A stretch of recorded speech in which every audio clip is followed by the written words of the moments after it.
Күн ыстық, но мен қыс болып киініп алғанмын. Потому что мен Африкаға келіп жаурақ болып киінемін. 2000. 2000? 2500. 2500? Окей. Маған такси ұстап беріп жатыр қазір. Сыртқа шығып бара жатырмын. Насылды қараймыз. Мына біздің охранник. Арда машина. Машина ғой, машина. Мені ұстап қорқап тұр ғой, чанем сол.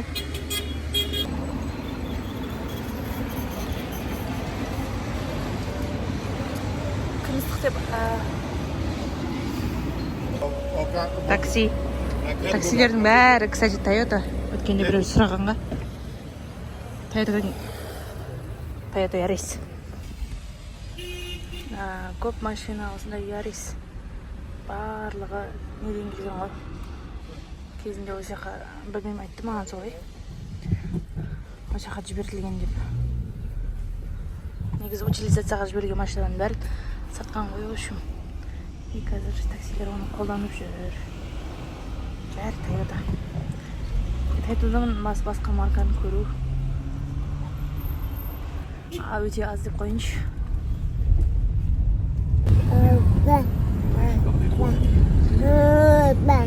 C'est effectivement un terreau tout à fait. Et Scorsese, je pense, c'est un des rares exemples où Scorsese s'épanouit pleinement, même si c'est un film. Мынау осы камерундық және африкандық мұсылмандардың киімі.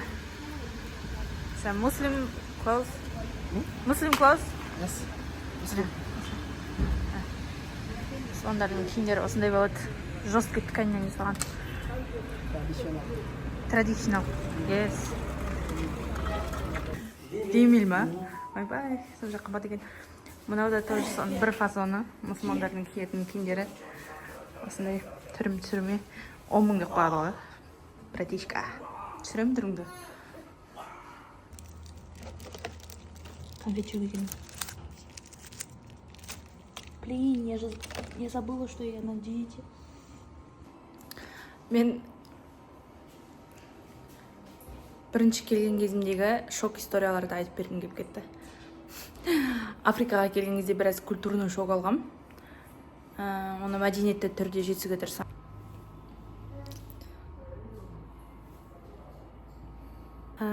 Бірінші шок десең, адамдардың көшеде спокойно, адам көп жерде дәрет синдромын көргенім. Ол енді айта алмайым, қандай шок состоянияға жеткенімді. Еще мен бұлардың сондай істейтін ұмытып кете беремін ғой көбінесе. И бір күні осы уже жақында үйреніп қалған кезімде сыртқа шыққанмын баламен бірге, коляска айдап кетіп бара жатырмын. И алдымдан такси тоқтайды да, былай келіп жайлап тоқтады сөйтіп. И адам шығып келе жатыр, шофер. И былай шалбарымды шешіп келе жатыр да, мен қорқып кеттім да, не болды деп ше. Мына жаққа тез бұрылып, келесі жолдың мына бетіне бұрылып, қашып бара жатсам барып дәрет сындыруға не істеп жатыр екен да ол ше. Мен деген ана жерде қолым дірілдеп қорқып кеттім да бірінші. Сосын есіме түсіп қалды, бұлар сондай ғой деп ше. Просто мен күніге ондай нәрсені көрмейсің ғой енді, өсіп келген жеріңде. Бұндайды көрген кезде біраз солай шок болғанмын. Мынау камерунский арахистің бір түрі, аты гута. Қазір дәмін көріп жүрейік. Мынаны ашып жеу керек па? Финикке ұқсайды екен, қалай ашасың? Ашып бер.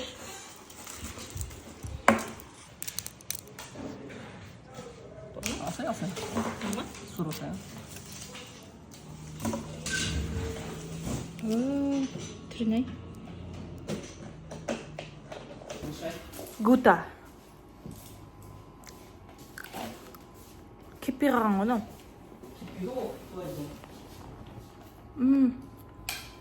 кофенің дәмі шығады.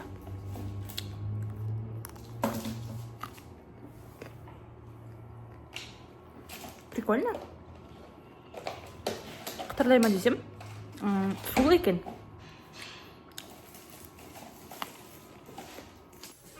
Осы африканецтердің барлығы қолөнерге шебер болады ғой. Мынау қолөнер ағаштан жасалған қиып адамдар қайықта. Кімге осындай нәрселер керек, Қазақстанға барғанда алып бара аламын. сатам. То есть сатып аласыңдар деп. Камерон туының мағынасы мына жасылы орман болғандықтан орман, қызыл топырақ, сары мынау күн. Міне күн. Фрукт алатын жерге қайтып келдік. Сондай базар.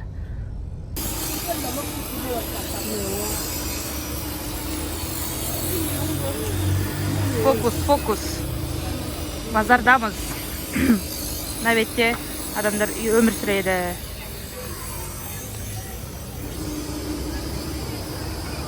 Пататес, томатес. Осындай жерде тұрады. Кезінде бұл кішкентай ғана бутик болған. Осындай жерде тұратын болған заттарын қазір көтеріп үлкейіп кеткен. Крутой болып кеткен.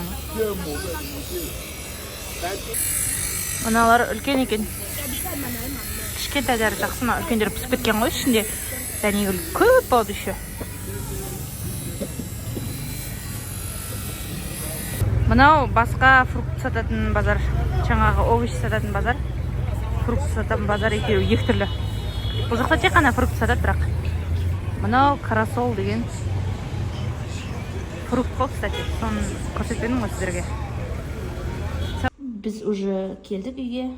Қазір алған заттарымызды распаковка жасаймыз. Міне бұл апта алғандарымыз. Осы жолы что-то пияз бітіп қалыпты деп айтып жатыр. И пияз өте қымбатқа түсті. 2000 сифа, ол 1700 теңге. Мынаны да 700 теңгеге алдық осынша нені. Бірақ 4 штук, 5 штук өткен аптадан қалған еді. Мынау тоже 700 теңге болды. Бұл жол новый фруктлардың сезоны шықты. Бұл атын еді маракуя деген фрукт, новый фрукт. Ішін ашып көрсетем қазір. Қарбыз. Мынау да қымбаттап кетті. Тоже 2000 болды. 5 штук өткен аптада 5 штугы 1000 болған еді. Мынау цукини. Соңғы кезде оны жақсы көріп жүрмін. Папайя. Всегда аламын. 2 ананас алдым бұл жолы. Және мынанша апельсин алдым. Апельсинді салаттаға қосқанды ұнатып жүрмін соңғы кезде. Өте дәмі шығады. Мынау тоже попробую деп алдым. Соңғы кезде жемей кеткен едім. Міне помидорлар көбірек алдым өткен аптадан көрі. Потому что диетаға отырдым. Енді овощ көп жем деп шештім.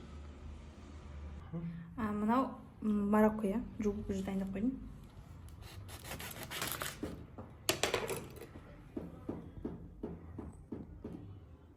Еще осындай болады. Барлық тропический жасалған йогурт сондай барады. Осы қосылады ғой. Иісі анандай тропиканың иісі шығады, короче. Оны қасықпен бай аласың. Ұсақ-ұсақ дәнекерге ұқсайды.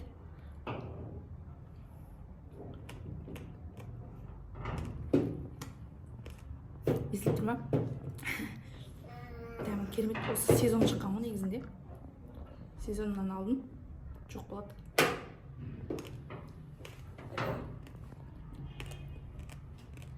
Негізі қышқыл болады еді, мынаусы тәтті екен. Салат, помидор, огурцы и апельсин. Салат жапырақтарын алып ұмытып кетіппін. Biraz тұз қосам. Еще чуть-чуть. Все. Осы жолғы қарбыз не очень шықты, даже иісі жоқ. Түрі де бір отсталый түрі әйтеуір, білмеймін. Құрқап қалған сияқты. Иісі де жоқ вообще. Блин. 2000 қалып едім.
Сағат қазір таңғы 8, мен зданияның төбесіне шығып біраз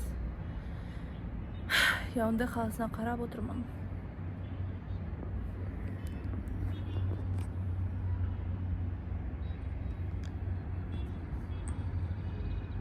Смог сияқты, бірақ смог емес бұның бәрі. Я смог деп айтуға болады, кстати. Тұман деп айтқым келген ғой. Тұман емес. Олардың бәрі адамдар тамақ жасау үшін от жағады ғой. Сол үшін накапливается поверхности. И осындай эффект береді. Ал таксилерге келетін болсақ, таксилер сары түсті болады. Бұл жақта общественный транспорт, қоғамдық көлік жоқ. Барлығы такси немесе мотор. Моторлар арзанырақ, чем такси. Бірақ таксиде 5 адам отырады. Артында 4, артында 4, алдында 2 адам отырады. Сондықтан тоже арзан болады, кстати. 150 теңге төлейсің бір барғаныңа. Қай жерге? Расстояниеге байланысты еще моторлар қымбат алуы мүмкін, себебі олар көбінесе нелерде пробкалар тұрмайды, сол үшін олар тезірек барамыз деп олар қымбатырақ алады. Бірақ мотомен адамдар көп өледі, көп жарақаттанады, көп соғысады, сол үшін ол опасный. Мен де кезінде мінетін болғам ғой, бірақ қазір мінбеймін.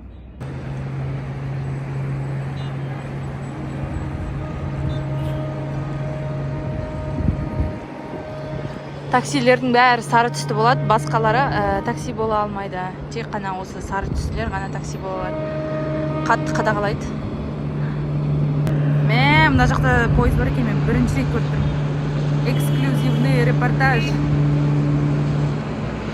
Және қалада кейбір жерлерінде ғана, мысалға, мына жер центр болып саналады. Сол центрда ғана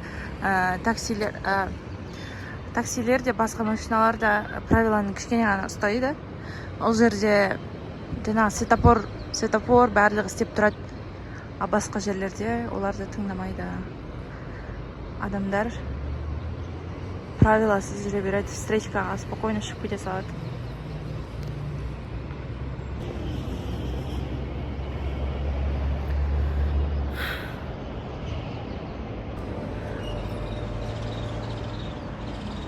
Қарапайым халық осылай осы жерлерде өмір сүре береді. Жуатын заттарын мына жерлердегі каналдар бар, соларға жуады, немесе өздері де шомылып алады. Таза емес су, бірақ адамдар қолдана береді. Қаланың ортасында осындай лашықтар, кішкентай үйлер бар. Себебі халық көп. 4 миллион адам тұрады осы қалада. Ары қарай негізінде әдемі зданиялар да көп қой, мынандай. Мысалға, мына зданияларды қытайлар салған. ЖК сияқты, біздің Қазақстандағы сияқты. Квартираны бір комнатадан, то есть бір үйден, бір квартирадан сатады. Ол өте удобно, мне кажется. Қазақстанда солай ғой. Бірақ бұл жақта квартираның иелері деген нәрсе жоқ. Себебі зданияны бір адам салады. Мысалға, бұл здания бір адамдікі болуы мүмкін. Ол сосын өзіне адамдарға квартира сдавать етеді. Бүкіл жерде негізі сондай правила, бірақ қытайлар осы үйлерді басқаша салыпты. Мне кажется, дұрыс салған, потому что адам үй алатын болса, бүкіл зданияны сатып ала алмайды ғой. Ал бұл жақта ондай нәрсе жоқ еді. Қаланың ортасы осылай орманға толы ғой негізі.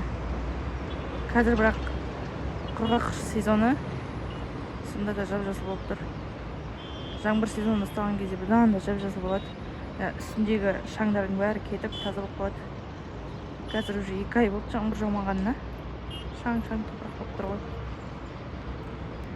Бұл жақта 12 сағат, күн 12 сағаттың ғой почти. Арасында тек қана 1-2 минуттар ғана ауысып тұрады. Себебі экваторға жақынбыз. Экваторға жақын болғаннан кейін осындай ораза ұстағанда оңай бұл жақта, кстати. Жыл 12 ай ештеңе өзгермейді. Бір уақыт болып тұра береді. тек қана жаңбыр мезгілі, құрғақ мезгілі болып, 2-ақ мезгілге өзгереді.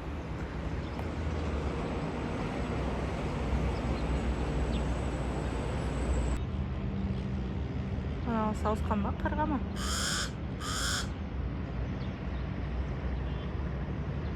Қарға ма? Қарға қап-қара болады,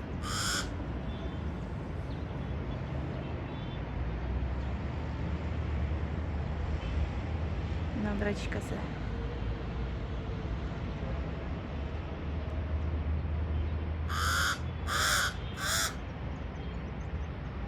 Адамдар жалпы өте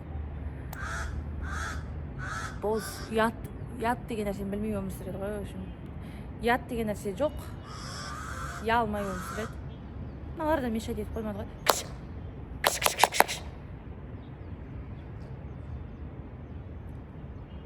Кетпейді мыналар, ё-моё. Қараңдар. Адамдар жақын тұрып алды.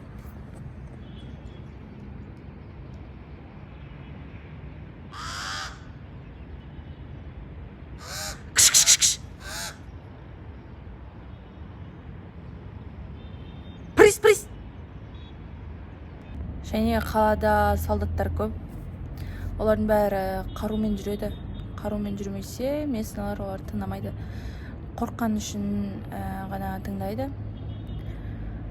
Және негізі жаңағы солдаттар, полицейскийлер де қарумен жүрмесе өздері де қорқады, себебі оларды ұрып кетуі мүмкін деген сияқты жабылып талпамен. Солай.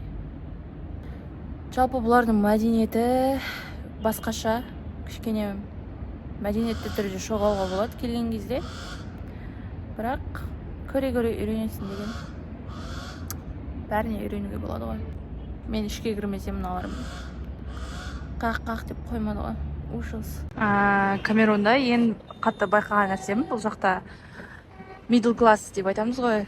Орташа өмір сүретін адамдар жоқ. Адамдар немесе өте кедей, немесе өте бай. Өте бай болғанда енді сұмдық байлар бар, сондай кедейлер бар. Бұл жақта шанс деген сондай ғой. Немесе байсың, немесе кедейсің. Орта деген нәрсе жоқ. Кезінде мен жаным ашитын бұларға. Балалар келіп, қайыр сұрап, сөйтіп тұратын кезде мен жаным ашып бергім келетін. Бере салатын ше. Қазір ондай нәрсе жоқ. Жаным ашымайды тіптен. Себебі адамдар сондай нәрсеге үйренгенде сұрайды. Сұрап берші деген, бере салғанға үйреніп қалғанда, адам оны каким-то образом надо зарабатывать деген нәрсені білмейді. Тек қана солай берген нәрсені алып өмір сүруді үйреніп қалған. Берген нәрсені алғанда да үлкен адамдар да сондай да. Бір рет есімде біз ресторанға барғанбыз. Сөйтіп рестораннан шықсақ, парковканың жанында бір кісі тұр екен. Ішіп алған ба, или білмеймін, әйтеуір үлкен, 30 жастағы шығар, наверное, или 40 маған. Айтады, ақша бер маған дейді. Мен ашпын, сен мені рестораннан шығып келе жаттың, тамақ ішесің. Неге мен ашып болуым керек, сен неге тамақ жеуің керексің дейді. Мен сол кезде ашуым деп айтқам. Потому что біз оған жұмыс істеп ақша тапқанбыз, ал сен попрошайница болады ғой. Сұрап солай істеп тұрсың да, сен де жұмыс істей аласың. Негізі дені сау адам ғой. Ол жұмыс істеуді білмейді, тек қана сұрауды біледі, тек қана жалып жасауды біледі да. Тек қана оған бере салса деп ойлайды. Ол алып соны өмір сүре береді екен да. Адам деген жұмыс істеу керек. Жұмыс істеген адам тамақ жейді, сол сияқты. Жұмыс істемеген адам аш отырады. Сондай, мен сондықтан қазір ашуым келеді.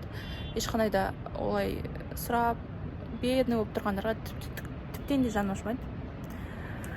Жұмыс істей алады ма? Жұмыс істеу керек деп ойлаймын. Мен сіздерге мына зданияның историясын айтып берейінші. Бұл қызық тіптен. Себебі кезінде мына здания салынған екен. Сосын тек қана бетоны салынып тұрған кезде оның ішіне районный бандиттер кіріп алған ғой. Қанша бір 4 жыл 5 жылдан бері шықпай, сол бандиттер рулить ететін болған осы үйді. Содан кейін мемлекеттен приказ түседі ғой, жаңағы бұл жақтағы бандиттердің бәрін очистить етіп, мемлекеттік здание салу керек деп. Негізінде бітпей қалған мемлекеттік здание болған бұл. Сосын адамдар кәдімгі жаңағы біздегі 10 деп қойып, ОМОНовцы бар ғой, сол сияқты адамдар келіп, ішіндегі бандиттерді қуады ғой. бандиттерді шығарып не жасайды, чистка жасаған кезде ішінен неше түрлі әйел бала шаға ұрланған, сол жақта 4-5 жыл бойы күн көрмей өмір сүрген, туып сол жақта бала шағасын өсіріп жатқан адамдар шыққан ғой. Шығармай сол жерде ұстап отырған ғой. Историясын естіген кезде, конечно, шок болдым. Қазір кәдімгі дипломатический мемлекеттік мекеме болып тұр ғой енді. Тағы бір интересный факт, осы зданияның төбесінде снайперлер отырады көп. Себебі не десеңдер? Себебі тура осы зданияның жанынан президент өтеді да. Президент өткен кезде бүкіл жолдарды жауып тастайды. Мына жолдан өтеді. Сол президент өткен кезде ешкім тиіспесін деп енді снайперлер әр жерде тұрады ғой, осы зданияда тұрады. Алдын күйеуім көріпті, мен көрген жоқпын. Кәдімгідей снайпер. Нормально, да. Президент старый адам, 92-ге келген жер, или 95-те ма? Пол Бияң деген. Ол кәдімгідей өз өмірден қорқама бірдеме. Себебі енді қорқатын диктатор ғой, енді 35 па қанша жыл болды неде тұрғанына, президент болғанына. Ол бір кезде мен оны көрем деп ойлағам ғой. Тәуелсіздік күні болады осы жақта. Сол кезде бүкіл адам жиналады, президент те келеді деп айтты. Мен барып көрейікші деп едім. Сөйтсем жолдың бәрі жабық екен, біз бара алмадық. Бірақ кейін жаңа видеоларын көріп жатсам, президент келген, бірақ президент түспеген ғой, тек қана площадьтың төбесінен вертолетпен өткенде привет деп кеткен бәріне. Сондай, ол өмірінен қатты қорқатын адам. Бірақ сондай старый болсаң, конечно, қорқасың.